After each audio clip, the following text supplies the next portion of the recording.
से बोलो हंसा वाली मैया की। सबसे पहले कंचन इब्राहिमपुर हमारा टोल के मूर्ति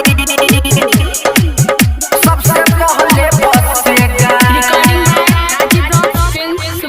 हमारा टोल के मूर्ति सबसे पहले भसेगा। हमारा टोल के मूर्ति हमारा टोल के मूर्ति सबसे पहले भसेगा। बोलेगा जो साला जन से जाएगा। हमारा टोल के मूर्ति सबसे पहले भसेगा। हमारा टोल के मूर्ति सबसे पहले भसेगा। कंचन इब्राहिमपुर हमारा टोल के मूर्ति सबसे पहले भसेगा।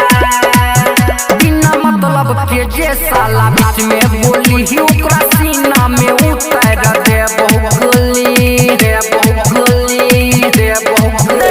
बिना मतलब के जे साला बीच में बोली ही ओकरा सीना में उतर दे बहुगोली। डीजे पर चकमक लाइट करेगा।